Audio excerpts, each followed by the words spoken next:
Wear SIF, PMS అలాగే ఇప్పుడు AIF. Sir ఏంటి సార్ ఈ ఫండ్స్‌కి ఉన్న ప్రెజెంట్ ఇప్పుడు క్రేజ్ గాని, అంటే ఎవరు దీనిలోకి ఎంటర్ అవ్వచ్చంటారు? ఇది ఆల్టర్‌నేట్ ఇన్వెస్ట్‌మెంట్ ఫండ్ అండి. ఇండియాలోకి వచ్చి ఆల్రెడీ 10 సంవత్సరాలు అయిపోయింది. సో, ఇందులో ఏంటంటే బేసికల్‌గా మినిమమ్ ఇన్వెస్ట్‌మెంట్ చేయాల్సిందేమో 1 క్రోర్ పెట్టాల్సింది. హ్మ్. సో, ఇక్కడ చూడండి ఇందులో ఏఎఫ్‌లో కూడా ముందు 3 రకాలున్నాయి.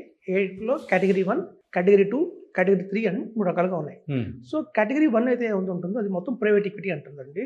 ప్రైవేట్ ఈక్విటీ కానీ, రియల్ ఎస్టేట్ కానీ అందులోకి వస్తాయి.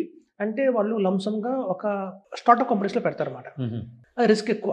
మీకు తెలుసు స్టార్టప్ కంపెనీ అనగానే చెప్పలేం అది యాహ్! ఏదైనా హిట్ అవ్వచ్చు, హిట్ కాకపోవచ్చు. హ్మ్.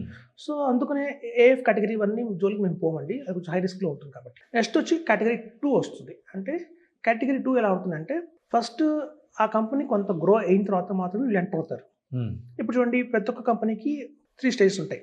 ఫస్ట్ సీడింగ్ స్టేజ్ అంటారు. సీడింగ్ స్టేజ్ అంటే ఏంటంటే స్టార్టప్. హ్మ్. ఒక ఐఐటీ మైండ్‌లో ఒక థాట్ వస్తుంది.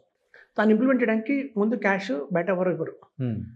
వాళ్ళ ఫ్యామిలీ మెంబర్స్ కానియండి, రిలేటివ్స్ కానియండి, క్లోజ్ సర్కిల్‌లో ఫ్రెండ్స్ కానియండి, లేదా అతను సొంతంగా ఏదైనా కంపెనీలో పనిచేసి ఒక 10 సంవత్సరాలు కొంత బ్యాలెన్స్ పక్కన పెట్టుకొని అప్పుడు అందులోకొస్తారు. హ్మ్. వాళ్ళ సో, సీడింగ్ స్టేజ్ అంటారు దాన్ని. విత్తనం యాహ్! వేసే స్టేజ్.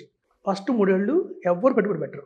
అది మొత్తం రూపదారులు ఆ ఫ్రేమ్‌వర్క్ ఆయన మైండ్‌లో ఏదైతే అనుకున్నాడో అదొక హ్మ్. ఫ్రేమ్‌గా మారాలి. సో, ఆ మారేంత వరకు ఆయనకి సొంతంగా ఖర్చు పెట్టుకోవాలి. ఎప్పుడైతే అతను పెట్టుకున్న ఇంప్లిమెంట్ ఏదైతే ఉందో, మైండ్‌లో ఏదైతే ఉందో అది పేపర్ మీద వచ్చి అది కొంచెం కార్యరూపం దాల్చి ఒక ప్రొడక్ట్ అనేది డిజైన్ అయిన తర్వాత హ్మ్. అప్పుడు నెక్స్ట్ దాన్ని గ్రోత్ స్టేజ్ అంటారన్నమాట.